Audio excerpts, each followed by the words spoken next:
오늘도 본말 통해서 요한계시록 강의 41번째 말씀입니다. 적그리스도의 정체에 대해서 두 번째로 말씀드리도록 하겠습니다. 오늘 12월이 시작하는 첫날입니다. 이제 정말 날씨가 겨울이 되었고 12월이 되니까 마음이 좀 분주한 것 같습니다. 여러분들 12월을 맞이해서 올 한 해를 잘 마무리해야 되고 내년을 계획해야 되는데 이럴 때 우리에게 필요한 것이 무엇일까를 한번 생각해 봤습니다. 무엇이 필요할까? 우리가 이 12월 초에 이 11월 1일 날 저는 그것을 한마디로 감사로 정의해 봤습니다. 감사. 제가 오늘 좀 설교를 좀 일찍 끝날 건데 오늘 예배를 마치고 장례식장에 가서 또 예배를 드립니다. 장례 예배를 준비하면서 갑자기 저에게 그런 생각이 들었습니다. 야, 살아있는 게 얼마나 감사한 일이지? 그게 오늘 너무 강력하게 왔어요. 우리가 장례식장 가서 설교를 하지 않습니까? 말씀을 전하지 않습니까? 이제 이 고인은 육신의 장막을 벗고 영원히 하늘로 올라가셨습니다. 그 얘기는 뭔지 아십니까? 우리의 육체가 이제 끝났다는 것. 우리의 육신이 이 세상에서 모든 할 일을 다 마쳤다는 겁니다. 그걸 죽음이라고 합니다. 그 말씀을 준비하면서 그냥 갑자기 이 살아있는 게 이렇게 좋지? 살아있는 게 감사하지? 물론 우리가 살아가는 이 세상이 문제도 많고 걱정도 많고 근심도 많고 다 그렇지만은 그래도 오늘만큼은 이 살아있는 게 너무 고맙더라고. 너무 감사하더라고. 살아있다는 그 한 가지만 해도 너무 기쁘더라고. 몸이 아프던 문제도 많던 어쨌든 간에 아무튼 살아있음이 너무나 감사한 그러한 하루였습니다. 또 하나 감사할 게 있다면 우리가 이렇게 자유롭게 나와서 예배 드릴 수 있는 나의 교회가 있다는 것이, 우리 교회가 있다는 것이 얼마나 감사한 일인지 모릅니다. 제 친구가 중국에서 목회를 하다가 그냥 공안들에게 교회를 빼앗기고 그냥 쫓겨나듯이 한국으로 왔습니다. 예배 드릴 수 있는 교회가 있었는데 오늘 갑자기 교회가 사라져버렸어요. 여러분도 오늘 이렇게 자유롭게 예배 드리러 오지 않았습니까? 근데 여러분이 예배 드릴 교회가 없다고 한번 생각해 보세요. 어디 가서 예배 드릴까? 우리는 늘 그냥 오던 길로 오고 늘 하던 대로 그냥 교회 이렇게 오는 것 같지만 그렇지 않습니다. 어느 날 갑자기 교회 문을 폐쇄해버릴 수도 있고 어느 날 갑자기 우리 교회가 없어질 수도 있고 뭐 그럴 수 있습니다. 그러니까 우리가 이렇게 자유롭게 나와서 예배 드릴 수 있는 교회가 있다는 거, 이것이 얼마나 감사한 일인가. 그것도 여러분들 정말 여러분 크게 감사해야 됩니다. 또 하나 이제 감사할 일이 있는데 그게 뭐냐면 우리는 자유롭게 돈을 쓸 수 있다는 겁니다. 무슨 말인지 잘 모르시죠? 제가 쉽게 말씀드리겠습니다. 몇 년 전에 우리나라의 드라마 중에서 이런 게 있었습니다. 어떤 사람이 로또에 당첨돼서 로또. 근데 이 사람은 이제 평범한 회사원이었습니다. 이제 부인하고 둘이 살아요. 아주 평범한 그냥 월급쟁이였습니다. 그러니까 늘 근근히 살아가요. 그냥 전셋집에서 살아가고 있습니다. 그리고 이게 또 신기하게 그 남편도 그 집에 문제가 있어요. 늘 그 형이 막 돈을 그냥 벌지도 않으면서 막 쓰기만 해. 그래서 버는 족족 그 형도 도와주고 혼자 사신 어머니 용돈도 주고 늘 빠듯합니다. 부인도 마찬가지예요. 그 집에 아버지가 있는데 한량이야, 한량. 돈은 벌지 않고 평생을 돌아다니면서 사고만 치는 거예요. 남동생이 있는데 그 남동생도 돈은 안 벌고 맨 사고만 치고 돌아다녀요. 그러니까 두 부부가 벌어서 자기 양쪽 집 이렇게 몰래 용돈 주기도 힘들어요. 그러니까 늘 빠듯하게 살았어요. 근데 갑자기 로또가 됐는데 125억이 당첨이 됐어요. 125억이 당첨되면 그 돈을 다 갖는 것이 아니고 세금을 내야 된다. 세금 얼마인지 아세요? 여러분들 걔네 나중에 막 로또 된 다음에 막 화내지 마시고 미리 알아두시기 바랍니다. 로또 되면은 세금으로 얼마 내시는지 아십니까? 4분의 1 정도 내요. 4분의 1. 그러니까 25% 정도 세금 냅니다. 그러니까 이제 뭐 125억이라 좋다고 했는데 거의 25% 내면은 80몇 억이 남습니다. 우리나라 유명한 그 연예인이 미국에 가가지고 라스베가스에서 정말 횡재를 했어요. 뭐 몇백억인가를 이렇게 타게 됐는데 거기는 세금도 내야죠. 외국인이니까 또 관세도 내야죠. 그래가지고 거의 40% 이상을 세금 내고 왔더라고요. 아무튼 이제 80 얼마가 남았어. 근데 이제 진짜 문제는 지금부터입니다. 이 80 몇 억을 통장에 넣어놨는데 돈을 쓰지를 못하는 거예요. 왜? 자기가 돈을 쓰면은 여기저기서 돈 냄새를 맡는 거예요. 더군다나 자기가 로또가 됐다는 소문이 나면은 뭐 난리가 나는 거겠죠. 그러니까 돈을 통장에 넣어놓고 쓰지를 못하는 거예요. 쓰지를. 여러분 생각해 보세요. 여러분들 뭐 사고 싶은 거 있으면은 살 수 있지 않습니까? 물론 돈이 없어서 못 사지만 돈만 있으면 여러분은 자유롭게 살 수 있습니다. 먹고 싶은 거 있으면 자유롭게 먹을 수 있습니다. 그렇죠? 돈이 없어서 문제지. 이 사람은 돈은 너무 많어. 근데 문제는 뭐냐면 쓸 수가 없는 거예요.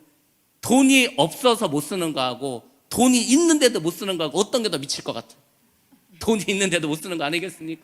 그러니까 여러분들이 감사하셔야 돼. 여러분은 돈이 많지 않아. 어차피 여러분들이 뭘 사든 누가 뭐 로또 맞았냐 물어보지도 않아. 그거 얼마나 감사한 일입니까? 여러분들이 만약에 돈이 너무 많아가지고 이거 뭐 돈만 쓰려고 그러면 여기 눈치 보고 저기 눈치 보고 이놈이 와서 달라고 저놈이 와서 달라고 그러고 그 스트레스 받을 일 없잖아요. 그러니까 여러분들이 부자가 뭐 물론 부자가 돼야 되지만 큰 부자가 아닌 것도 감사하시기 바랍니다. 돈이 너무 많으면요 금고에 넣어놔도 걱정이 되는 거예요. 금고에 넣어놨는데 어디 나가지를 못하는 거 도둑놈 들어올까 봐 그렇게 되는 거예요. 그러니까 그냥 없이 사는 게 때로는 행복할 수도 있습니다. 그러니까 여러분들 살아있다는 거, 이렇게 교회 나와서 예배 드릴 수 있다는 거, 그리고 내 마음대로 돈을 써도 누가 눈치 주지 않는 것, 그거 감사하면서 살아가시기 바랍니다. 감사하시면서 웃으면서 그러면은 한평생 잘 즐기다 가는 겁니다.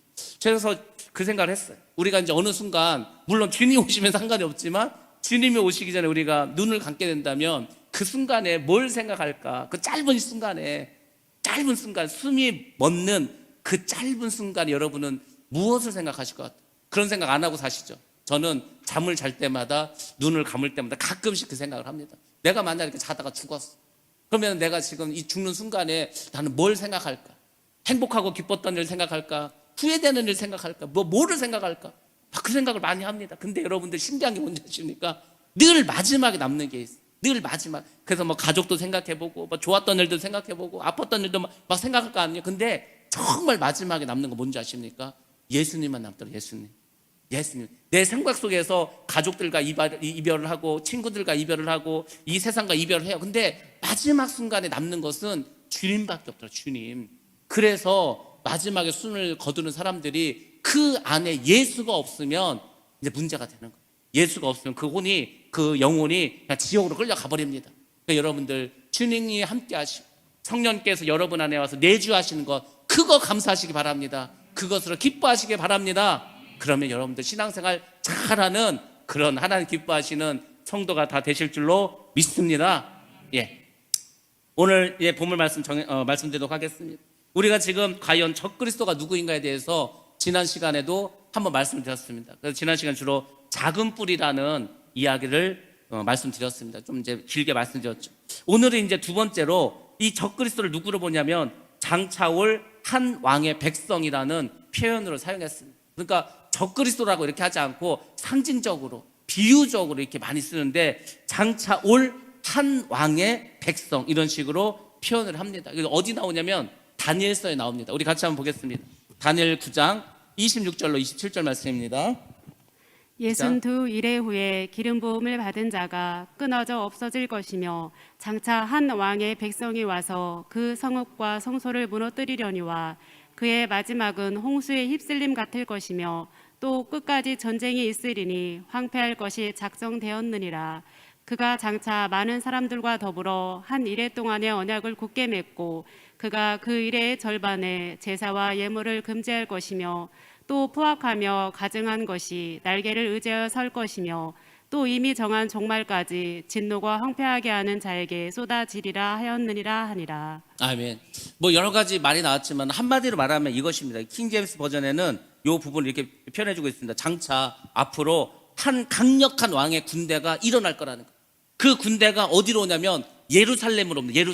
예루살렘에 와서 거기를 침략을 하는 거예요. 그리고 성전을 파괴합니다. 그리고 장차 많은 사람들이 그 적그리스도라고 하는 사람과 7년 계약을 맺는 거예요. 7년 계약을 이제 이스라엘 사람들이 맺게 됩니다. 그리고 절반이 지났어요. 3년 반이 지났어요. 그러면 3년 반이 지나면 이제 그 적그리스도가 이스라엘 백성들에게 너희들이 이제 더 이상 성전에 와서 제사 지내지 마라. 하나님께 제사 지내지 말라고 합니다. 하나님께 예물도 드리지 말라고 합니다. 그러면서 자기를 섬기라고 하는 거, 자기를 하나님으로 섬기라고 이렇게 합니다. 그러면서 막 성전을 더럽힙니다. 그곳에 막 흉측한 것, 멸망에 가증한 것, 우상을 세웁니다. 우상. 그 적그리스도 자기의 우상을 거기 세우는 거예요. 저 지난번에 말씀드렸지만 북한에 가면은 김일성, 김정일 우상이 뭐 얼마나 많은지 모릅니다. 그런 우상들을 세상에 성전에서 세워놓는 거예요. 그런 일을 벌이는데 그 사람이 바로 적그리스도라는. 그러니까 적그리스도는 누구나 알 수 있는 사람이 될 것입니다. 세 번째로는 불법의 사람, 멸망의 아들, 대적하는 자라고 사도 바울이 말해주고 있습니다. 데살로니가후서 2장 3절 말씀입니다. 시작. 누가 어떻게 하여도 너희가 미혹되지 말라. 곧 먼저 배교하는 일이 있고 저 불법의 사람 곧 멸망의 아들이 나타나기 전에는 그날이 이르지 아니하리니. 아멘. 예수님이나 사도 바울이 계속해서 강조하는 게 뭐냐면 미혹당하지 말라는 거예요. 그 얘기는 뭐겠죠? 미혹하는 자들이 끊임없이 일어난다는 거죠. 미혹당하면 무슨 일이 벌어지죠? 예수를 버리게 됩니다. 그러면은 배교하는 일이 일어난다는 거예요. 그래서 이제 여러분 생각하지, 야, 아니 뭐 그럼 우리가 그냥 교회 열심히 다니면 되지. 뭘 그렇게 미혹을 당하고 우리가 배교를 하겠어. 근데 여러분 생각해 보세요. 그 교회들이 단체로 배교해 버립니다. 교단 차원에서 아, 우리 교단 이번에 이렇게 하기로 했다 딱 결정 내리면은 자기의 의지와 상관없이 내가 다니던 교회가 다 배교당하고 미혹당해 버리는 거예요. 그럼 여러분 어떻게 하실까요? 그 교회를 나와야죠. 그렇게 된다니까요. 그런 일이 벌어집니다. 자, 그 다음에 네 번째입니다. 8번째 왕이라고 하는데, 8번째 왕은 좀 어려운 말이지만 한번 보겠습니다. 요한계시록 17장 11절 말씀입니다. 시작. 전에 있었다가 지금 없어진 짐승은 8째 왕이니 7 중에 속한 자라. 그가 멸망으로 들어가리라. 아멘. 이게 아주 결정적인 힌트인데 7 왕이 있습니다. 그 7 왕이 쭉 있는데 그 7 왕 중에서 한 사람이 사라져버려. 그리고 다시 나타났는데 그 사람이 8번째 왕이 된다는 거죠. 그러면은 그 사람이 적그리스도가 된다는 거예요. 그래서 이제 사람들이 도대체 누굴까? 어떤 사람일까? 연구를 많이 했는데 이 부분에 대해서는 많은 사람들이 유럽 연합의 8번째 대통령이 아닐까 이런 얘기를 많이 합니다. 지금 유럽이 연합되어 있어요. 유럽이 여러 나라가 한 나라처럼 지금 이렇게 묶여 있지 않습니까? 돈도 유로화를 쓰고 정치도 하나로 이렇게 묶어놨어요. 그래서 거기서 그 유럽 연합을 이끌어갈 뭐 상징적인 대통령을 뽑았습니다. 그래서 지금 대통령이 5대째, 6대째 이렇게 왔어요. 그러니까 그런 식으로 보면은 8대 대통령이 불과 몇 년 안 남았는데 하여튼 뭐 우리가 그렇게 보는 견해들도 있습니다. 그래서 5번째인데 이 5번째 적그리스도를 짐승이라고 말합니다. 이 가장 우리가 많이 알 수 있죠. 왜냐하면 요한계시록에서는 적그리스도를 짐승으로 가장 아주 일관되게 짐승으로 묘사하고 있습니다. 우리가 읽은 13장 1절에서도 내가 보니 바다에서 한 짐승이 나오는데, 짐승이라고 표현하지 않습니까? 요한계시록을 보면은 이 적그리스도를 하여튼 대부분 짐승이라고 이렇게 묘사를 합니다. 그럼 짐승인데 왜 짐승이라고 할까? 도대체 어떻게 생겼길래 짐승이라고 하는가? 그래서 이제 짐승의 모습을 여러분들에게 보여드리도록 하겠습니다. 짐승은 첫 번째 어떤 모습을 하고 있냐면 용을 닮은 것으로 이게 성경에서 말했어요. 용으로 이렇게 묘사를 합니다. 그 짐승의 모습은 용을 닮았다고 합니다. 근데 그 용은 우리가 성경에서 사탄을 말한다. 사탄. 그러면은 도대체 짐승은 어떻게 생겼을까? 그래서 이 용과 짐승을 묘사를 한 글이 많이 성경에 있는데 먼저 PPT를 한번 보도록 하겠습니다. 어떤 모습을 하고 있는가? 저 용이 보이죠? 그리고 저기 사자인지 호랑이인지 뭔지 하여튼 뭐 이상한 괴물 같은 게 있죠. 근데 저것을 꿈으로 보고 환상으로 본 거예요. 그러니까 그 뭐 사도 요한이 이거를 뭐 그림을 그릴 수도 없고 글로 썼기 때문에 그 글을 가지고 이렇게 표현한 거예요. 여러분들 그 서양 사람들하고 우리 동양 사람들하고 용에 대한 그 개념이 있는데 그 차이가 있다면 서양 사람들 용을 좀 공룡 비슷하게 생각해. 공룡. 용이 공룡처럼 생겼다고 생각해. 근데 동양에서는 용을 큰 뱀으로 이렇게 생각하죠. 뱀처럼 생긴 걸로. 그래서 이렇게 용의 모습을 이렇게 그려놨는데 용하고 짐승하고 이렇게 성경에서 비교를 하는데 이렇게 말해주겠습니다. 용은 머리가 7개, 그리고 뿔이 10개, 그리고 머리에 7개의 왕관을 썼다고 말합니다. 짐승은 머리가 7개고 뿔이 10개입니다. 여기까지 똑같죠. 근데 뿔에 10개의 왕관이 쓰여져 있습니다. 오히려 용보다 짐승이 그 뿔의 왕관이 3개가 더 많이 있습니다. 자, 이게 무슨 말일까? 자, 머리와 뿔의 수가 동일하다는 것은 짐승이 적 그리스도가 용인 사단의 건설을 그대로 물려받았다는 거예요. 그러니까 여러분들 꼭 기억하시라니까요. 사단이 능력이 없는 게 아니에요. 귀신들이 능력이 없는 게 아니라니까. 귀신이 능력이 없으면 사람들이 왜 귀신을 무서워합니까? 왜 사람들이 귀신에게 제사를 지냅니까? 귀신은 그 힘이 있어요. 물론 천사나 하나님하고는 견줄 수가 없겠죠. 근데 사람은 귀신보다 못합니다. 귀신을 이기는 사람 봤어요? 아무리 싸움 잘하는 사람도 귀신을 못 이깁니다. 귀신은 예수 그리스도의 이름으로 예수의 피로 이기는 거지 우리가 귀신 이길 수 없어요. 믿는 사람이 돼야 귀신을 누를 수가 있습니다. 믿지 않는 사람들은 다 귀신의 밥이에요. 그러니까 제사 지내는 거 아닙니까? 제사를 왜 지냅니까? 귀신에게 지내는 거 아니야? 그러니까 귀신을 섬기는 거겠죠. 귀신을 달래는 거겠죠. 그러니까 귀신들이 능력이 있어. 그런데 사단은 귀신의 왕이지 않습니까? 그러니까 뭐 힘이 많겠죠. 근데 그 힘을 누구에게 줬다는 거죠? 적그리스도에게 줬습니다. 그래서 그 짐승에게 용이 그렇게 권세를 준 이유는 뭐냐면 네가 이 세상에서 뭐를 만들어라? 사단의 왕국을 만들라는 거예요. 그러니까 사단도 이 세상을 자기가 통치하고 싶고 이 세상의 주인이 되고 싶은 거예요. 그러니까 자기가 직접 나서는 게 아니고 자기의 대리자를 내세웁니다. 그것이 바로 이제 적그리스도가 만들 마지막 세상인 거예요. 그래서 그 마지막 세상을 향해서 지금 이 세상이 계속 가고 있습니다. 근데 이제 그들이 착각하는 게 있어요. 뭘 착각하냐면 자기들이 이 세상의 주인이 되어서 이 세상을 통치해서 영원히 자기들이 통치할 거라고 그렇게 착각을 하고 있어요. 근데 성경은 그렇게 말하지 않습니다. 적 그리스도가 이 세상을 그 다스리고 권세를 잡는 것은 길어야 7년이고 짧으면 3년 6개월이에요. 그 다음에는 영원한 하나님의 나라가 이 땅에 임하게 되는 것입니다. 그러니까 까부는 거. 얘들이 뭘 몰라가지고 3일 천하밖에 안 돼, 솔직히. 그렇지 않습니까? 그러니까 여러분들이 제가 말하자면 귀신을 두려워하지 마시기 바랍니다. 이 귀신이 아주 사람을 교묘하게 이용해요. 때로는 막 유혹도 합니다. 그렇지 않습니까? 하와를 유혹했던 뱀처럼 자꾸 우리를 막 유혹하게 돼요. 근데 또 때로는 우리에게 굉장한 두려움을 줍니다. 두려움. 여러분들 인간이 느끼는 감정 중에서 가장 강력한 것 중에 하나가 있다면 두려움이라는 거, 두려움. 그래서 때로는 이 마귀가 우리를 두려움으로 몰아갑니다. 막 무서운 거예요. 그냥 무서워. 잠도 못 자고 있어. 무서워서 혼자 못 있겠어. 막 정신적으로도 막 문제가 생겨. 다 마귀가 주는. 다 마귀가 주는. 하나님은 두려운 마음을 주지 않습니다. 절대로 두려운 마음을 주지 않습니다. 그 두려운 마음은 마귀가 주는 거예요. 도대체 그 두려운 마음을 언제부터 우리 인간 속에 들어왔을까? 언제부터 왔을 것 같아요? 선악과를 따먹은 이후. 선악과를 따먹기 전에는 아담과 하와가 두려움이라는 게 뭔지 몰랐어요. 그 두려움이라는 게 뭐냐, 그게? 뭐 어떤 거냐? 몰라요. 늘 하나님과 동행하고 하나님과 교제하니까 두려운 마음이 없어. 근데 신기하게 누가 가르쳐 주지도 않았는데 선악과를 따먹었어. 그러니까 자기가 느낀 내가 죄를 졌다는 걸 깨달아 버렸어. 그러니까 이제 하나님 낯을 피하고 누가 시키지도 않는데 숨어버리는 거예요. 그렇죠? 그리고 그 속에서 두려움이라는 게 생긴 거예요. 그때 인간에게 생긴 두려움이 지금까지 쭉 오는 거예요. 그러면서 마귀는 그 두려움을 활용하고 이용합니다. 그래서 사람들이 두려움이라는 게 딱 들어오면은 두 가지 반응을 일으키는 거예요. 하나는 그 두려움 때문에 너무 무서워서 막 사람이 더 막 위축되고 우울증에 빠지고 그래요. 어떤 사람은 그 두려움을 이기기 위해서 중독에 빠집니다. 중독. 사람들이 사는 게 괴롭고 힘들어서 막 술을 먹습니다. 사는 게 힘들고 그러니까 막 마약도 합니다. 중독에 빠지게 한다니까. 그러니까 그 두려움을 마귀가 사용하는 거예요. 인간은 태어날 때부터 본능이 있어요. 그 갓난 아기들에게도 본능이 있습니다. 그래서 인간이 태어났을 때 가장 먼저 갖는 그 감정이 뭘까? 심리학에서는 신뢰와 불신을 배운다는 거예요. 신뢰와 불신. 잘 생각해 보세요. 갓난에게 태어났어요. 말도 못해.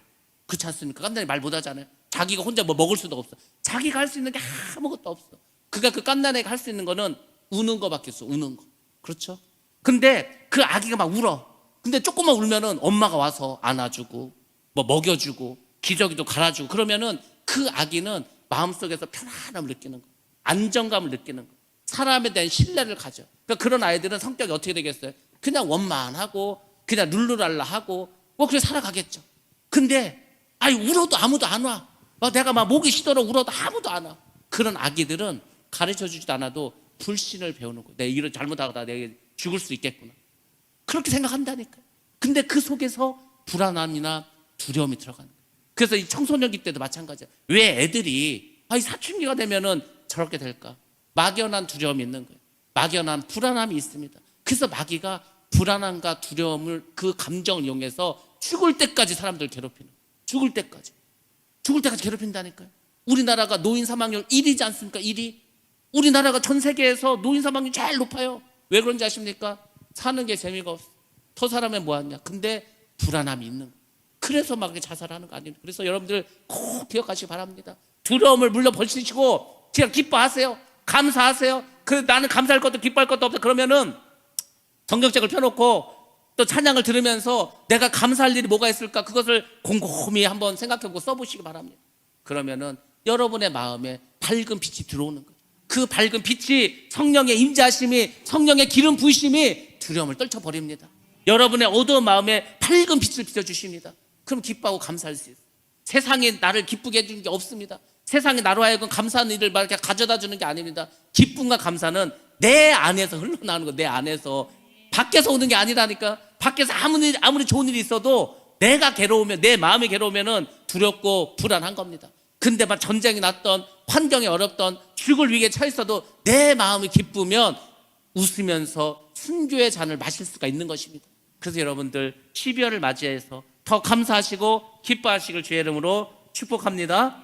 하여튼 짐승은 그래서 결국 이 사단의 그 권능을 받아서 이 세상에 사탄의 왕국을 만들려고 합니다. 자, 용의 머리에는 7 왕관이 있고, 그 얘기는 이 사단은 이 세상에서 7개의 제국의 권세를 잡았습니다. 과거에, 역사적으로. 그리고 앞으로 나올 적그리스도, 그 짐승은 마지막 때, 우리가 이 마지막 때 세상을 10개로 나눌 거라고 하나, 그 10 왕국을 다 통치해버립니다. 그러니까 10개의 나라의 왕이 되니까 10 왕국의 권세가 있어서 10개의 멸관을 썼다, 그렇게 말씀해주고 있습니다. 또 하나 이제 중요한 게 있습니다. 예수님이 있어요. 예수님. 이 마귀하고 이 짐승의 특징이 뭐냐면, 마귀는 자꾸 하나님을 흉내내, 적그리스도는 자꾸 예수님을 흉내내. 자기가 그래서 하나님인 척 하는 거예요. 거기에 속으면 안 되는데, 예수님은 하나님으로부터 보내심을 받았습니다. 그러니까 이제 사람들이 예수님께 물어본 거예요. 야, 너는 어디서 왔냐? 너 누가 보내서 왔냐? 나는 하늘에서 나의 아버지께서 이 땅으로 보내셨다, 이렇게 말하는 거야. 그러니까 막 유대 종교 지도자 들으니까, 막 그 소리를 들으니까 막 화가 치밀는 거야. 야, 네가 목수의 아들이고 너같이 보잘것없는데 네가 무슨 하나님의 아들이고 하나님이 너를 보냈냐, 막. 그래서 예수님 십자가 못 박아 죽인 거 아닙니까? 예수님은 하나님이 보내셨어요. 예수님이 그리스도가 될 수 있었던 이유는 하나님이 보내셨기 때문에, 하나님이 다른 사람이 보낸 게 아닙니다. 하나님이 예수님을 이 땅에 보내셔서 그리스도가 되신 겁니다. 왜 보내셨어요? 인간의 죄를 사해야 되겠죠. 그리고 이 땅에 하나님의 왕국을 건설하시기 위해서 예수님께서 오셨습니다. 그래서 예수님은 성령의 권능을 받으셔서 그 일을 감당하셨어요.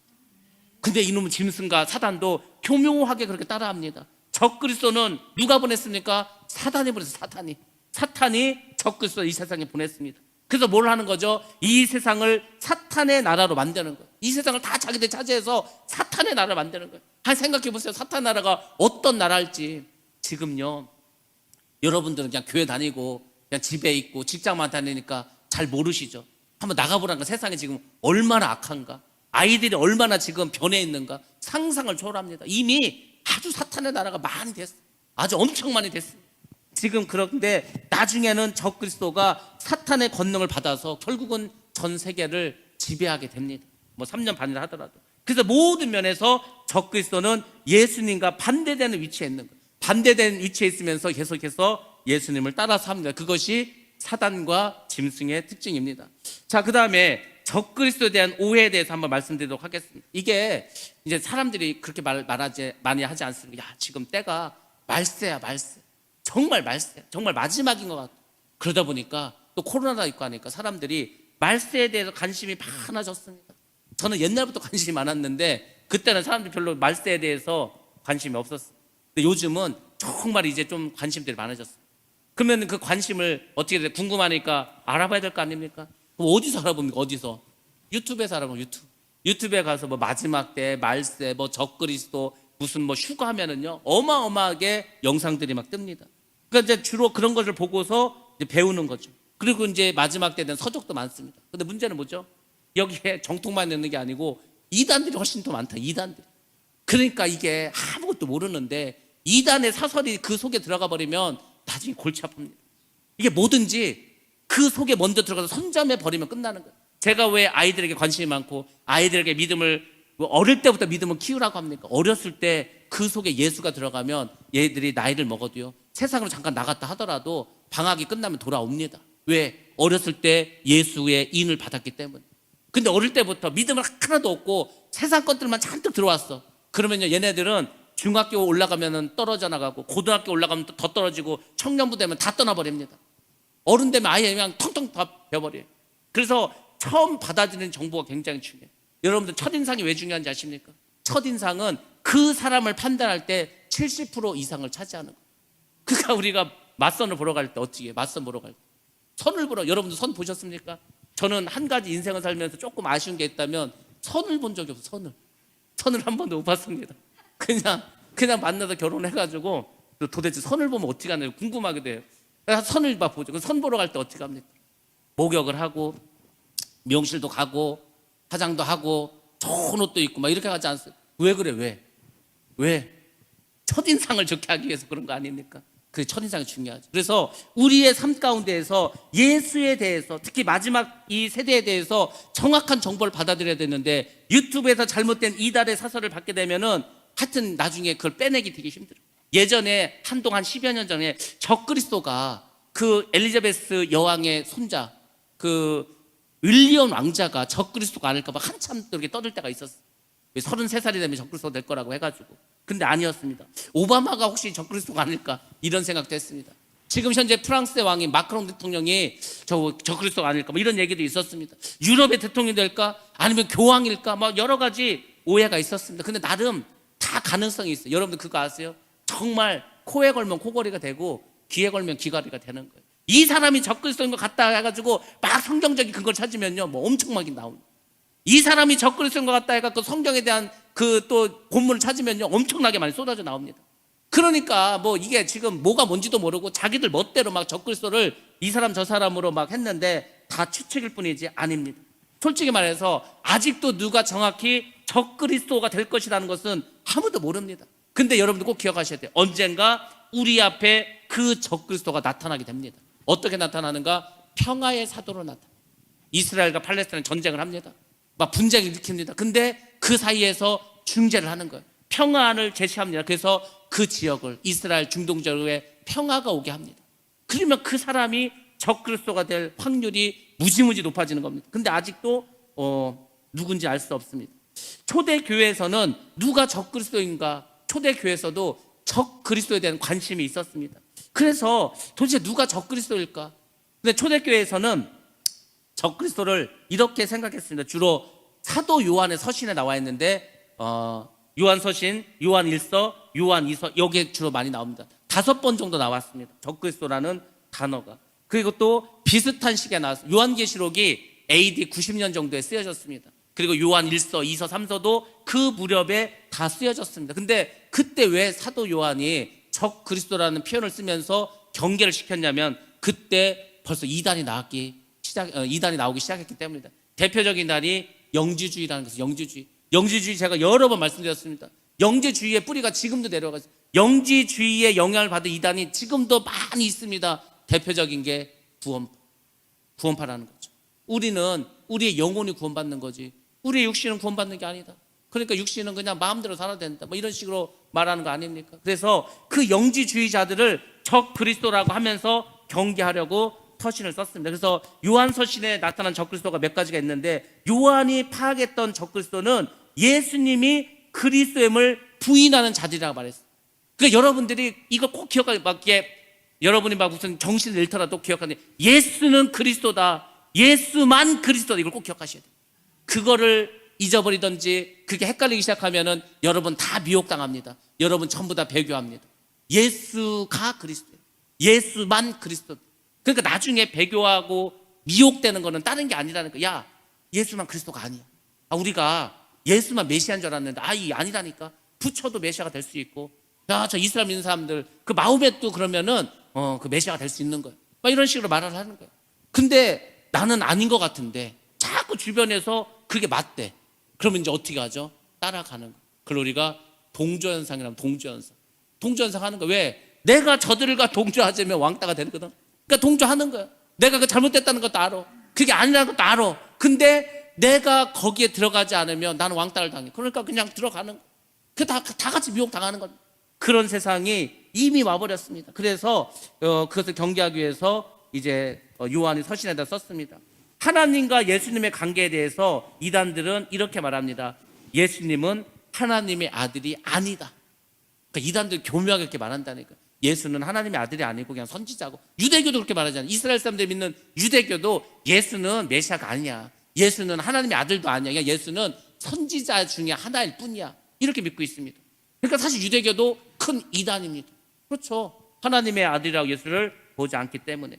우리의 말씀 한번 보겠습니다. 요한일서 2장 22절 말씀을 봅니다. 시작. 거짓말하는 자가 누구냐? 예수께서 그리스도이심을 부인하는 자가 아니냐? 아버지와 아들을 부인하는 그가 적 그리스도시니. 네. 그래서 예수님의 하나님의 아들이 아니라고 말하면은 그것이 바로 적그리스도 세력입니다. 또 하나 중요한 것은 예수님의 인성을 부인하는 이단들이 있습니다. 예수님은 이제 뭐 신학적인 게 뭐 중요하냐 하지만 굉장히 중요합니다. 왜냐하면 신학이 없으면 이단을 불발할 수가 없는 거예요. 옛날에 이단 중에 이런 이단이 있어요. 예수님은 그냥 그 예수님의 영만 오셨다. 영. 예수님의 영이 이 땅에 오셔서 그렇게 십자가 죽으시고 승천하셨다는 거예요. 그 얘기는 뭐냐면 예수님의 육체가 없는 거예요. 육체가. 여러분들 예수님의 육체로 오셨다는 것을 믿지 못하면 어떤 문제가 생기는지 아십니까? 그럼 십자가에서 피 흘려 죽은 건 뭐예요? 십자가에서 피 흘려 죽은 것은 예수님의 몸입니다. 몸. 그래서 하나님께서 예수 그리스도를 그 대속물로 삼아서 희생양으로 삼아서 그렇게 해서 우리를 위해서 피를 흘리게 했는데 예수님의 육신이 없으면 우리는 누구의 피로 지금 대속함을 얻습니까? 이거 엄청난 문제에 빠지게 된다. 근데 그 당시에도 영지주의자들이 예수는 육신이 없어. 그 영만 온 거야, 영만. 그냥 환상만 온 거야. 뭐 이런 식으로 사람들을 미혹했습니다. 근데 또 사람들이 그 말에 또 넘어가. 영지주의로 많이 빠졌습니다. 그 당시. 우리가 지금 신천지가 문제고 이단이라고 아무리 해도 많이 믿습니다. 생각보다 많이 믿어요. 우리가 주변에서 보면은 왜 그러겠어요? 빠진다니까. 그걸 조심하셔야 됩니다. 말씀 한 번 더 보겠습니다. 요한이서 1장 7절 말씀입니다. 시작. 미혹하는 자가 세상에 많이 나왔나니 이는 예수 그리스도께서 육체로 오심을 부인하는 자라. 이런 자가 미혹하는 자요 적 그리스도이니. 이렇게 말씀해 주죠. 이런 자가 적 그리스도라. 그러니까 육체로 예수님께서 오신 것을 부인하는데 문제는 뭐죠? 많다는 거. 지금도 이단 얼마나 많은지 모릅니다. 예수의 인성을 이렇게 부정하면은 우리는 예수님의 보혈의 피, 예수님의 십자가 죽으심 이것을 우리가 말을 할 수가 없습니다. 그래서 이런 사람들 조심하라고 사도 요한이 이야기해 줬습니다. 자, 적그리스도가 역사적으로 어떻게 이제 등장했는가에 대해서 말씀을 드리겠습니다. 이 적그리스도라는 개념은 BC 6세기까지 올라갑니다. BC 6세기가 어떤 시대냐면 다니엘 시대입니다. 다니엘. 그 남유다 왕국이 망하고 다니엘이 활동했던 그 시절이 BC 6세기 정도 됩니다. 그때 적그리스도라는 단어를 쓰지 않았지만 상징으로만 사용했지만 다니엘은 마지막 때에 하나님을 대적하는 자가 나타날 것을 예언해 줬습니다. 그것이 주로 다니엘서 7장에 나옵니다. 다니엘이 꿈을 꿨습니다. 이게 제가 지난 시간에 했던 건데 지난 시간에 제가 뭐에 대해서 말했냐면 작은 뿔을 말하면서 내 짐승에 대해서 말씀드렸습니다. 우리 그림 한번 보겠습니다. 내 짐승이 어떤 게 있었나 다시 한번 생각해 보겠습니다. 사자인데 날개를 달고 있어요. 곰이 있습니다. 아주 힘이 센 곰. 그리고 뭐가 있었죠? 무슨 표범같이 생긴 머리가 4이나 있는 표범 같은 게 있었고 마지막에 4번째 짐승이 나오는 거예요. 그래서 이제 첫 번째 나온 것은 뭘 말했습니까? 우리가 잘 아는 것은 바빌론이고 두 번째는 메데와 바사고 세 번째는 이제 그리스 헬라고 네 번째가 로마 아닙니까? 근데 그 로마는 로마 시대 때 역사적으로 있었던 그 로마뿐만 아니라 마지막에 등장할 그 나라도 역시 네 번째 짐승으로 이렇게 이야기를 했습니다. 자, 환상을 봤는데 바다에서 4짐승이 올라왔습니다. 근데 마지막 짐승은 10개의 뿔이 달린 짐승이었습니다.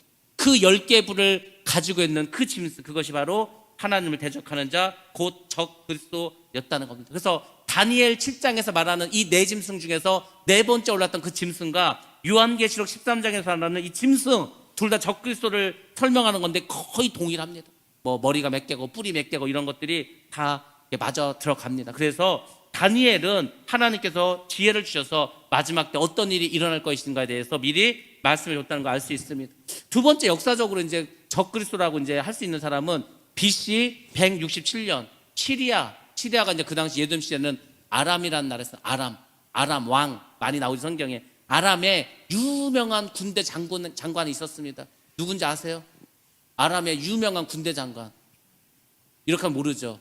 근데 이렇게 말하면 답이 바로 나옵니다. 문둥병자. 누구예요 그러면? 몰라요? 저도 지금 생각 안 나서 물어보는 거죠. 빨리 말씀해 주세요. 누구예요 누구 문둥병자? 나하만이 국적이 어디냐면 아람이라는 나라였습니다. 그 아람이 오늘날의 시리아입니다. 지금 시리아가 별 볼 일 없는 나라로 보지만 굉장히 큰 제국이었고 예수님 시절에도 큰 왕국이었습니다. 그 시리아의 와라망 중에 그 아람이라는 나라도 여러 왕조가 있지 않았겠습니까? 우리도 조선시대가 있고 고려시대가 있고 삼국시대가 있었던 것처럼 거기도 많은 왕조가 있었습니다. 거기에 셀류키스라는 왕조가 있었습니다. 그 왕주에 안티커스 에피파네스 4세라고 하는 왕이 있었어. 이 왕이 이제 막 전쟁을 벌였는데 어디를 쳐들어왔냐면 이스라엘을 쳐들어왔습니다. 근데 이 사람이 엄청난 일을 했어. 이스라엘 쳐들어와서 이스라엘 점령하면 되는데 이 사람이 어떤 일을 했냐면 성전으로 들어왔습니다. 그 성전에 들어와서 이스라엘 그 백성 유대인들에게 너희들 이제 하나님한테 제사 지내지 말라는 거예요. 여기서 소 잡고 양 잡고 이런 거 하지 말라는 거예요. 그러면서 어떻게 했죠? 성전에다가 제우스 신상을 그 성전에다 그러니까 멸망에 가증한 것을 성전에 세웠습니다. 그리고 또 엄청난 일을 벌였는데 그게 뭐냐면 돼지를 잡아가지고 돼지 피를 성전에 뿌렸어요. 유대인들은 지금도 돼지고기 먹지 않습니다. 이슬람을 믿는 사람도 돼지고기 먹잖아요. 왜? 돼지 부정한 거라고 그래서 아주 돼지는 근처도 안 가요. 세상에. 근데 그 돼지를 성전에서 잡아서 그 피를 성전에 뿌려버렸다니까. 그러니까 뭐 유대교를 믿는 사람들은 그건 막 어마어마하게 치욕적. 우리나라 막 일본의 나라 뺏겨서 그때 무슨 뭐 치욕적에서 막 자살하고 막 장영 그런 사람 순국 뭐 하여튼 뭐 나라를 위해서 죽지 않았어. 장지연이라는 사람 뭐 해갖고 시비야 뭐 방송 내고 해가지고 막 나라가 망했다고 막 그거 정도가 아니. 유대인들은 성전에 돼지피를 뿌렸다는 것은 하나님을 모욕하고 자기들의 뿌리와 근본을 모욕하는 거예요. 그래서 마카비라고 하는 그 집안에서 혁명을 일으키고 막 반항을 해가지고 치열하게 싸웁니다. 결국은 이 세력들을 몰아냅니다. 그리고 성전을 회복합니다. 그러니까 막 얼마나 여러분 생각해보세요. 여러분 우리의 성전 교회가 있는데 여기에 이단들이 들어와가지고 막 우상을 세워놓고 뭐 무당이 와가지고 여기서 막 제사상 차려놓고 막 무슨 구슬하고 했다고 생각만 해도 끔찍하지 않습니까? 닭을 잡아서 닭피 뿌리고 뭐 돼지 뿌리고 막 지금 생각해도 끔찍하잖아요. 유대인들은 그 정도가 아니라니까. 그럼 여러분 어떻게 하겠어요? 막 그걸 다시 우리가 이 성전을 회복하면 막 쓸고 닦고 청소하고 막 무슨 뭐 할 거 아닙니까? 그래서 이스라엘 백성들도 성전을 회복한 다음에 눈물을 흘리면서 정말 하나님께 회개하면서 제사를 지내면서 그 성전을 쓸고 닦고 또 닦고 또 닦고 했어요. 그래서 성전을 깨끗하게 청소했습니다. 그래서 지키는 절기가 있습니다. 뭐라고 했죠? 문제인데 그 뭐예요? 그 무슨 명절? 지금도 지킵니다. 수전절. 그러니까 성전을 그냥 세수시키는, 성전을 깨끗하게 닦는. 그러니까 그런 건 좀 아셔야 된다니까. 왜 이걸 아셔야 되냐면 마지막 때 동일한 일이 벌어지는 거예요. 마지막 때 적 그리스도가 하나님의 성전에 거룩한 것에 들어가서 거기서 어떻게 하죠? 멸망에 가증한 우상을 세우고 내가 하나님이니까 하나님 자리에 자기가 앉아서 나에게 제사를 지내고 나를 경배하라고 하는 거예요. 그래서 성전에서 이런 일을 하는 자는 100% 적그리스도로 보는 거예요. 이미 역사적으로 이게 있었죠. 이미 BC 예수님 오시기 한 170년 전에 이미 있었어 이 일이. 근데 마지막 때 또 그 일이 있다는. 마지막 때에 글이 있으면 그 사람은 100% 적그리스도입니다. 100% 적그리스도가 되는. 그러니까 성경은 나중에 일어날 일을 이렇게 모형으로 예시로 한번 이렇게 보여준 사건이 굉장히 많이 있어요.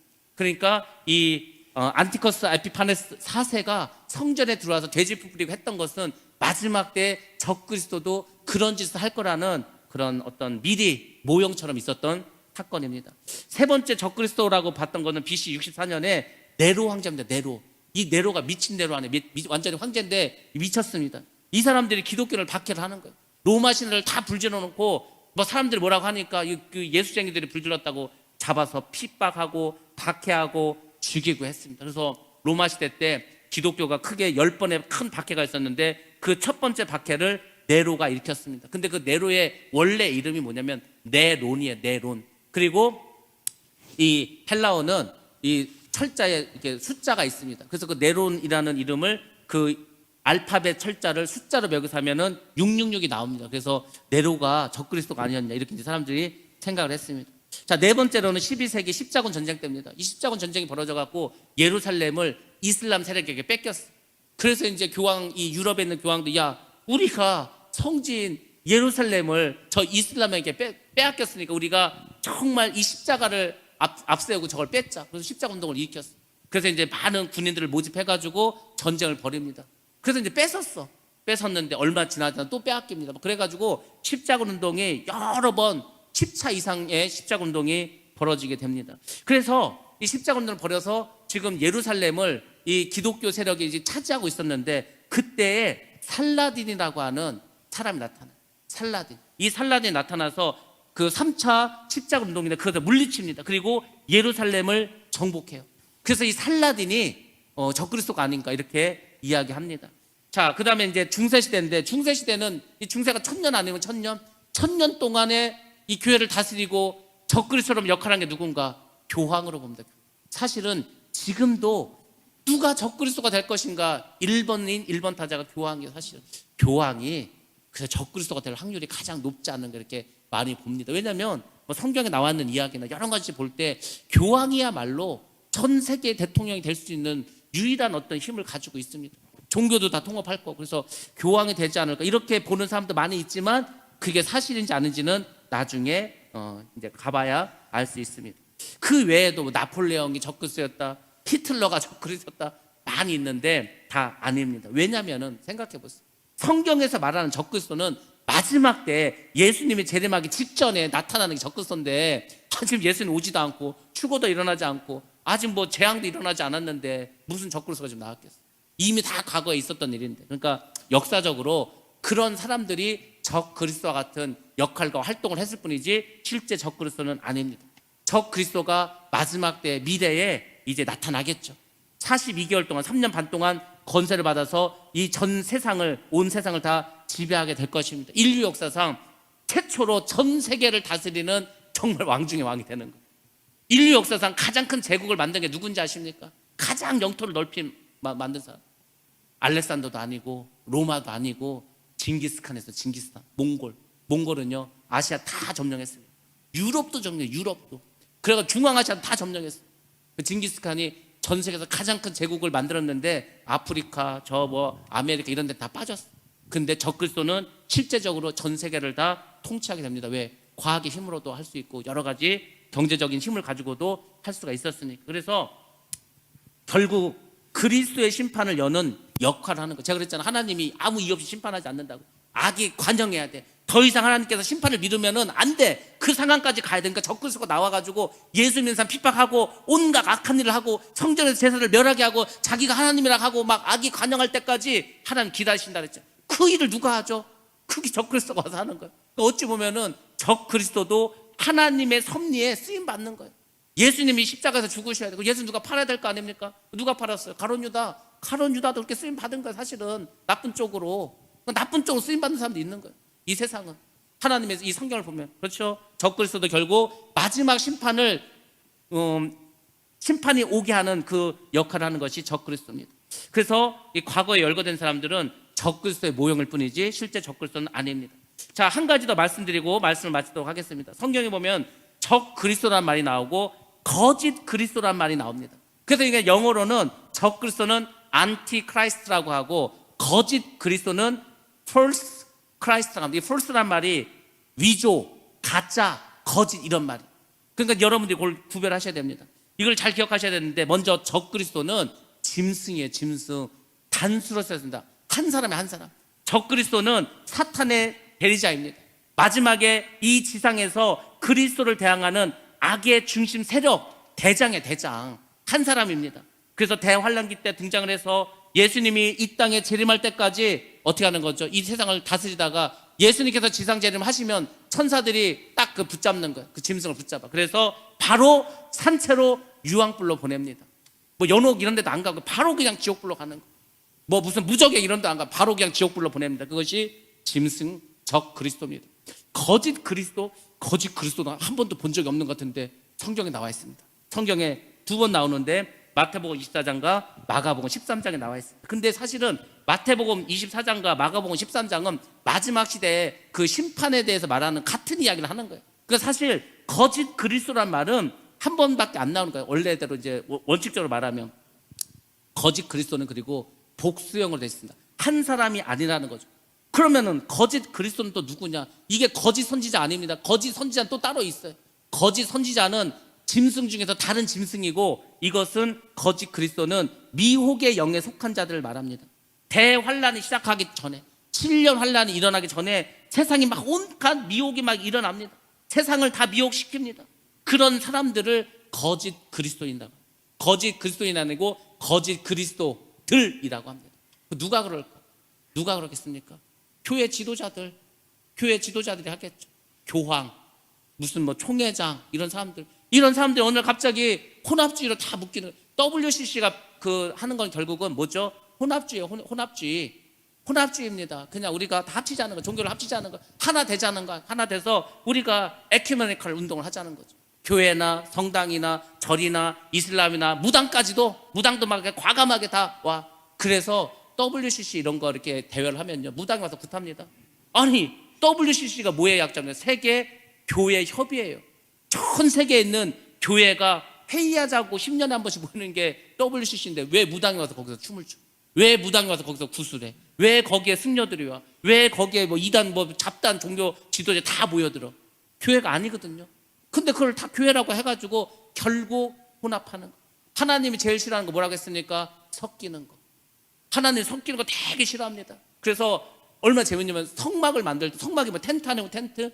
그럼 거기 막 실 같은 거 있잖아요. 실을 꼬을 때도요, 같은 식물에서 나온 거, 같은 동물에서 나온 거, 그거를 쓰라는 거예요. 다른 거 섞지 말라는 거예요. 왜? 섞으면 거룩함이 사라지기 때문에.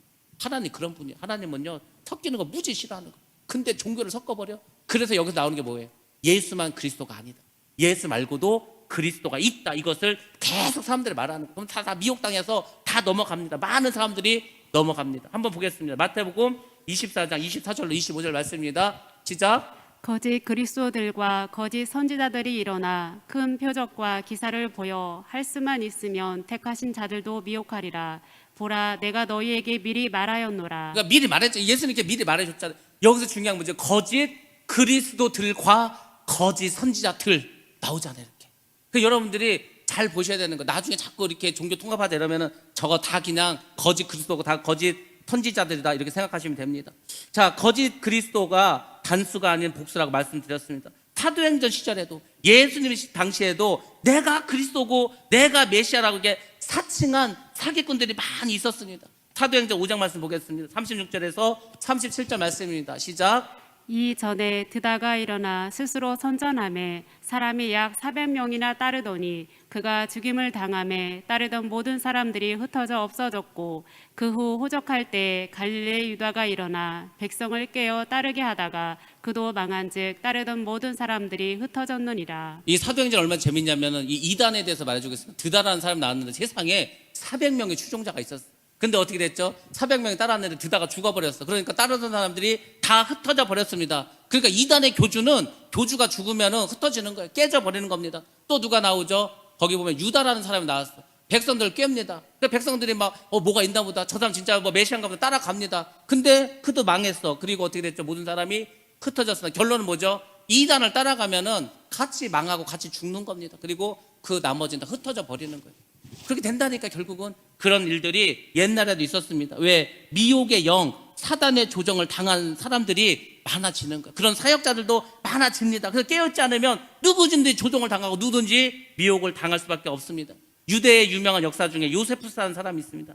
이 사람이 예루살렘의 멸망에 대해서 이제 역사서를 사용했습니다. 그때 참 신기한 게 뭐냐면 그 이스라엘이 예루살렘이 AD 70년에 망하는데 AD 66년에서 70년, 그러니까 예루살렘이 망하기 한 4년 동안에 많은 그리스도인들이 집중적으로 이스라엘에 등장을 했어요. 예루살렘에 등장을 했어요. 그래서 내가 메시아다, 나를 믿어라, 내가 진짜다. 그래서 자그만치 그 요세푸스의 책을 보면은 29건의 사건이 나옵니다. 그 4년 동안에 자기가 메시아라고 사칭해서 나온 사기꾼들이 자그만치 29명이나 나옵니다. 근데 여러분 생각해 보세요.